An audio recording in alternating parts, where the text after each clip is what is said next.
अस्सलाम वालेकुम। Chapter number 3 biodiversity, class 9। आज का जो टॉपिक है हमारा वो कंजर्वेशन ऑफ बायोडाइवर्सिटी है।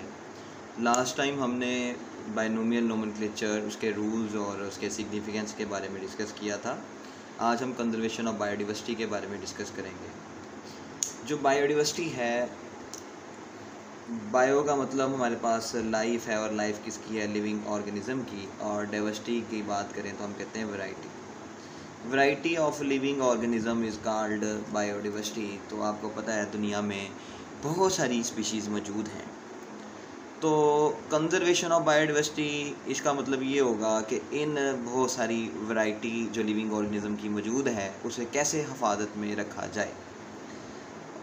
Conservation of biodiversity during the last century, अगर लास्ट सेंचुरी की बात करें तो loss of biodiversity has been increasingly observe. देखा गया है लास्ट सेंचुरी से कि बायोडाइवर्सिटी बहुत तेज़ी के साथ कम हो रही है।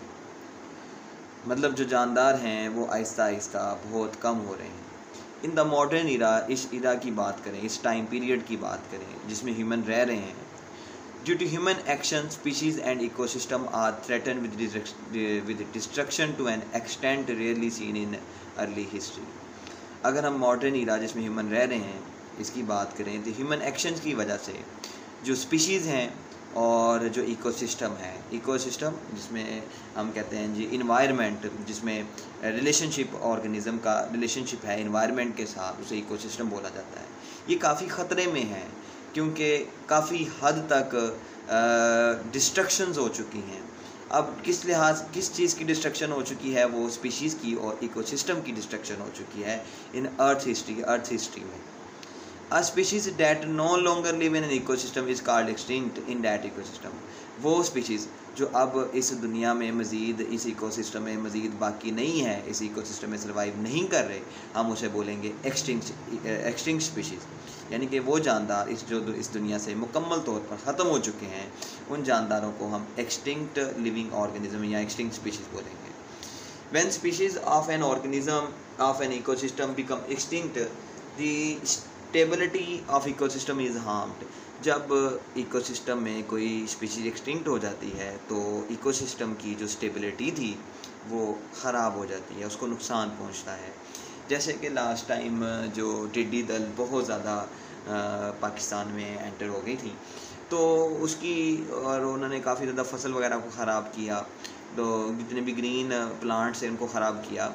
तो उसकी वजह जो यही है कि जो बर्ड्स हैं वो आहिस्ता आहिस्ता कम होती जा रही हैं, क्योंकि बर्ड्स इन जानदारों का शिकार, इन टिड्डी दल का शिकार करती थी, लेकिन बर्ड्स कम होने की वजह से टिड्डी दल की तादाद बहुत ज़्यादा हो गई।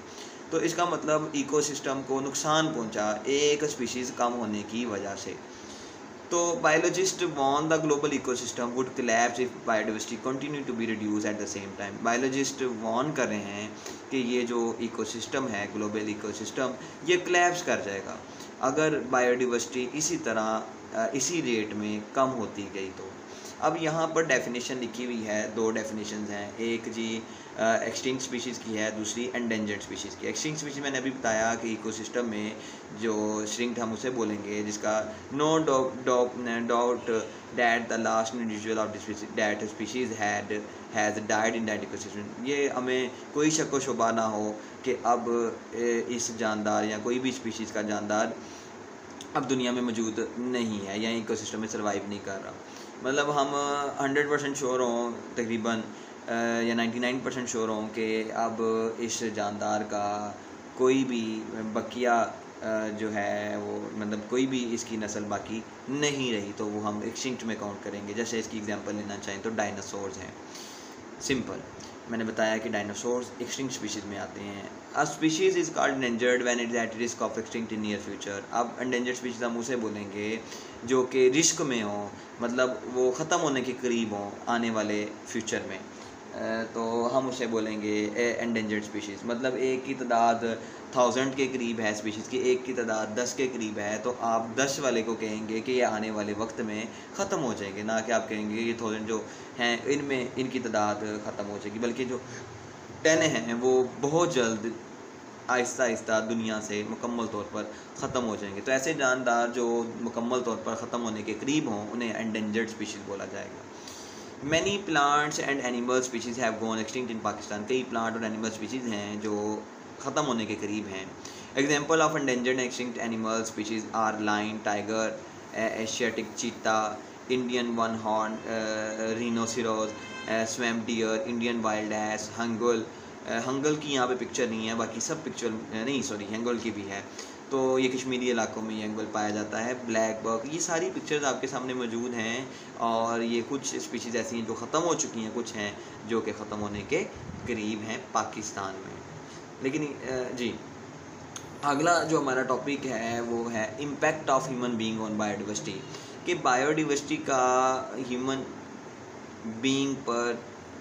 बीइंग किस तरह बायोडाइवर्सिटी पर असर अंदाज कर रहा है। By 10,000 years ago there were about 5 million people on earth. अगर 10,000 साल पहले की बात करें तो दुनिया में सिर्फ़ और सिर्फ 5 मिलियन लोग मौजूद थे, यानी कि 50 लाख के करीब लोग मौजूद थे। 1 मिलियन में 10 लाख होते हैं, तो 5 मिलियन में 50 लाख। तो with the advancement in agriculture and industry human population began to grow rapidly. लेकिन एडवांसमेंट हुई एग्रीकल्चर में, इंडस्ट्री में, तो खाने के लिए ज़्यादा था, इंडस्ट्री, हर चीज़ आसानी पैदा हुई, तो ह्यूमन की पॉपुलेशन रैपिडली इंक्रीज़ हुई। तो today around 600 million people live on earth. तकरीबन आज के दौर में दुनिया में जो लोग रह रहे हैं वो तकरीबन 600 मिलियन के करीब रह रहे हैं। अब यहाँ पे एक ब्लॉग है, more than 2,60,000 people are added to the world population each day. हर दिन 2,60,000 लोग दुनिया में एक दिन में ऐड हो रहे हैं। और मोर देन 180 ईच मिनट, और एक मिनट में 180 लोग जो हैं वो दुनिया में जो हैं वो आ रहे हैं। अब नेक्स्ट वन अगर देखें तो इसी का इम्पैक्ट ऑफ ह्यूमन ऑन जो है बायोडाइवर्सिटी, वो नेक्स्ट जो है पैराग्राफ है, to improve the living condition for 600 million humans. तो लिविंग कंडीशंस को, to improve the living condition को इम्प्रूव मज़ीद किया जा रहा है, और फॉर 600 मिलियन ह्यूमंस के लिए we are imposing serious threat to the survival of biodiversity. हमें एक शदीद किस्म का ख़तरा आयद हो रहा है कि आने वाले वक्त में जो बायोडाइवर्सिटी है उसको काफ़ी ज़्यादा नुकसान होगा। हैबिटेट लॉस, उसकी वजह ये मानी जाती है कि मेजर कॉजेज़ जो हैं एक्सटिंक्ट स्पीशीज़ होने की वो ये हैं, मतलब क्वेश्चन भी आता है what are the major causes of species extinction, या what are effects of human being on biodiversity.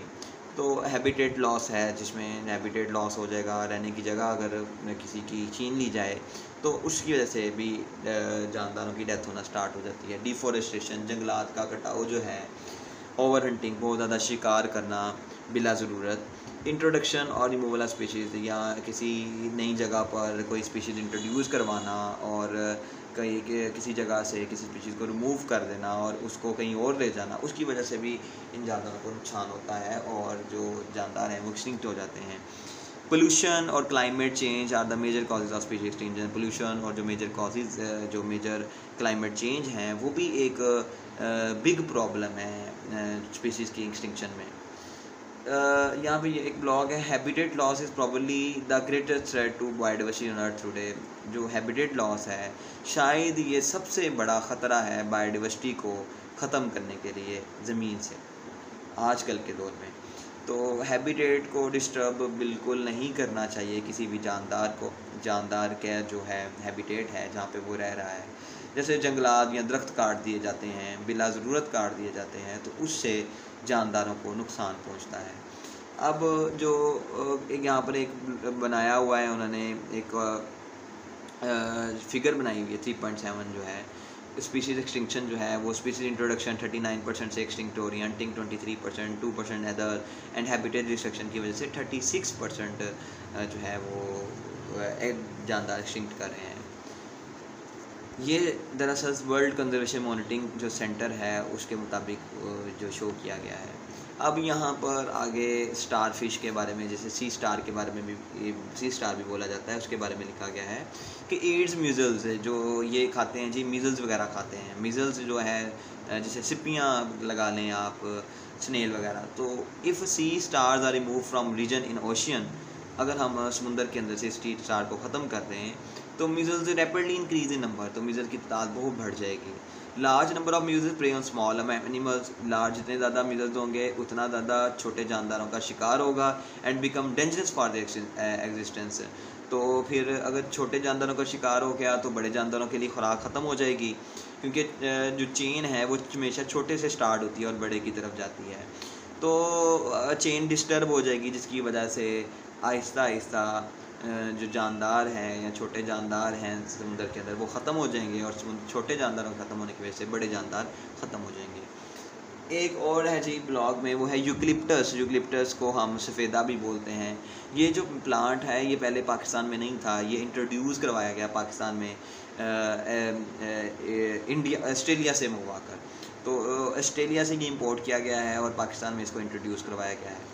These plants consume more water and have disturbed the water table level of underground water। ये जो plant है ये पानी को ज़्यादा से ज़्यादा ज़मीन के अंदर से कंज्यूम करता है, इस्तेमाल करता है, और जो ज़मीनी पानी है उसे डिस्टर्ब करता है, और ज़मीनी पानी आहिस्ता आहिस्ता कम हो जाता है बिकॉज ऑफ यूकलिप्टस प्लांट्स।